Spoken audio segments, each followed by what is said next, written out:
दुकान चलो, वो क्या कर रहे हैं? दुकान चला करके निवेशकों से पैसा उगाही करते हैं। जी, पर्सनल अकाउंट में पैसा मांगा जा रहा है। कौन ऐसा दिन नहीं है कि पर्सनल अकाउंट में पैसा ले जा रहा है। संगठन का अकाउंट होता है, पारदर्शिता होना चाहिए कि ये पैसा का हिसाब देना चाहिए। कोई हिसाब देते नहीं है, और जब हिसाब मांगो तो गाली गुप्ता पर उतर जाते हैं। जमाकर्ता के एक गरीब गुरबा का पैसा फंसा हुआ है सर। इन हम किसी का नाम ले रहे हैं सर, वो आप भी समझ रहे हैं। इसलिए सरकार समझ रही है कि ये लोग आपस में मतभेद पैदा किए हुए हैं। जनता के किस लड़ेगा? 1 लाख कहते 1 लाख उतर जाने रोड पर, कैसे उतरेगा? मतलब है कि निवेशकों के बीच में सरकार के और प्रबंधन के कुछ मोल घुसे हुए हैं, कुछ उनके दलाल घुसे हुए हैं जो ये काम कर रहे हैं। काम कर ही रहे हैं। नाम के कि हम मेरे पास सहारा में पैसा है, उसका सहारा में पैसा नहीं है। वो अपना पेट पाल रहे हैं सर। कुछ संगठन का है, नाम हम नहीं ले रहे हैं, लेंगे बवाल हो जाएगा सर, इसलिए हम नहीं बोलना चाहते हैं सर। अब इशारा में हम बोल रहे हैं।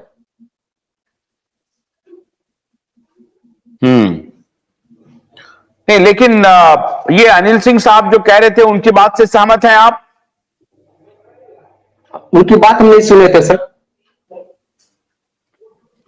अच्छा, तो आपके हिसाब से कौन संगठन है जो कि लड़ाई लड़ रही है जेन्युइनली, सही में सच में लड़ाई लड़ रही है? देखिए, अभी तो मुश्किल से साल भर नहीं हुआ सर, विश्व भारती आपके जेन्युइन लड़ाई लड़ रही है। वो अकाउंट का पारदर्शिता एक दिन का हिसाब दे रही है सर, और वो पर्सनल अकाउंट पैसा नहीं ले रही है। और वो डायरी भी में नंबर मिल गया सर, वो आप भी जान रहे हैं सर। भारतीय सेवा संस्थान। जी जी जी सर। अच्छा, इसका कौन है प्रेसिडेंट? क्या सर? विश्व भारती सेवा संस्थान के प्रेसिडेंट कौन है? जनार्दन मिश्रा सर। अच्छा, और उसके सेक्रेटरी कौन है? नागेंद्र कुशवाहा सर। अच्छा, नागेंद्र जी हैं। तो आज मैंने नागेंद्र जी को भेजा था। नागेंद्र जी से मैंने ये भी कहा था कि आप आइए, ज्वाइन कीजिए। मैंने उस दिन भी, मैं जब गया था रामलीला मैदान, तो मैंने उनसे आग्रह किया था कि आप लोग आपस में विवाद मत करिए, लड़िए मत। देखिए, कोई भी मान लीजिए कि अगर कोई पर्सनल अकाउंट में ले रहा है, अगर वो आपको उसका हिसाब दे दे तो कोई दिक्कत नहीं है, लेकिन हाँ, एक सार्वजनिक अकाउंट होना चाहिए, उसी में पैसा देना चाहिए, ये बात मैं भी मानता हूं। और पैसे का बंदरबाट नहीं करना चाहिए, और कम से कम उन लोगों का, जो गरीबों का पैसा, जो ऑलरेडी परेशान है, उनसे पैसा लेकर के आप इस तरह का खेल मत खेलिए।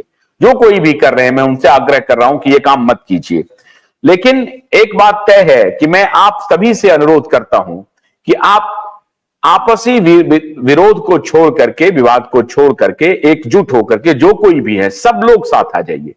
और अगर आप लड़ना चाहते हैं तो यहां तो आपको पैसा भी नहीं खर्च करना पड़ रहा है। आपको सिर्फ एक ही काम करना है कि इस बातचीत को, जो आप लोग अपनी बात कह रहे हैं, उसको हर 10 आदमी को आपको फैलाते रहिए, बताते रहिए, कहते रहिए। आप कर रहे हैं, इसमें कोई शक नहीं है, आप लोग बहुत बड़ा काम कर रहे हैं। लेकिन अगर 10 करोड़ की संख्या है और कम से कम 10 लाख लोग भी देखें, 10 लाख लोग तक भी आप पहुंचे, तो एक बात बने। तो अब हम लड़ाई लड़े सरकार से, फिर कॉल दें कि आओ आमने सामने लड़ाई हो जाए। तो ये जनबल, डेमोक्रेसी में जनबल बहुत जरूरी है। धनबल से अधिक है जनबल। तो जनबल की शक्ति सरकार को दिखानी पड़ेगी कि साहब देखिए, 10 करोड़ में से 10 लाख लोग, 50,000 लोग आज लाइव जुड़े हुए हैं। तो अपने आप में आप समझिए कि उसी दिन खेल हो जाएगा।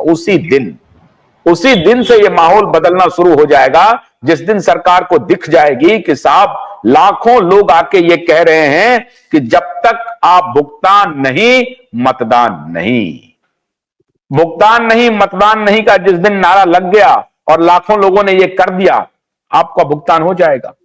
इसलिए जनतंत्र में नेता को उत्तरदायी बनाने के लिए हमारे पास जो अधिकार है, उसका प्रयोग अपन कर सकते हैं। इसलिए मैं, और नफीस भाई बिल्कुल परेशान मत होइए, और ऊपर वाला सब देख रहा है, सब करेगा, परेशान मत होइए, घबराइए मत। अभी लड़ाई लड़ रहे हैं हम लोग, जल्द ही कुछ ना कुछ होगा। बहुत बहुत शुक्रिया आप सबका आज की बातचीत में जुड़ने के लिए। हम आपसे लगातार बातचीत कर रहे हैं, ये ध्यान रखिए।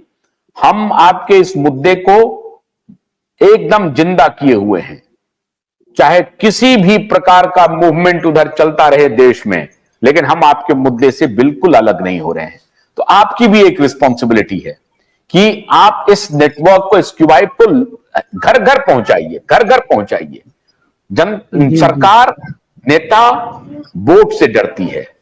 उनको जब लगने लगेगा कि इससे वोट हमारा जा सकता है, आपकी सुनवाई हो जाएगी। इसलिए मैं कह रहा हूं कि एकजुट होइए। आज की बातचीत में इतना ही। हम फिर दोबारा जुड़ेंगे और आपको बताएंगे कि हम कब जुड़ रहे हैं और कब हम आपसे बात कर रहे हैं।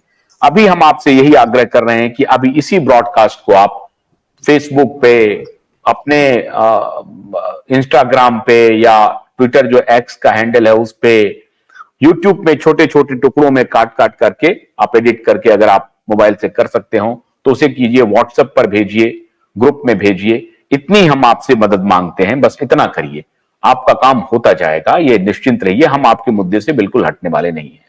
तो आज के लिए इतना ही। आशुतोष कर मत दीजिए। नमस्कार।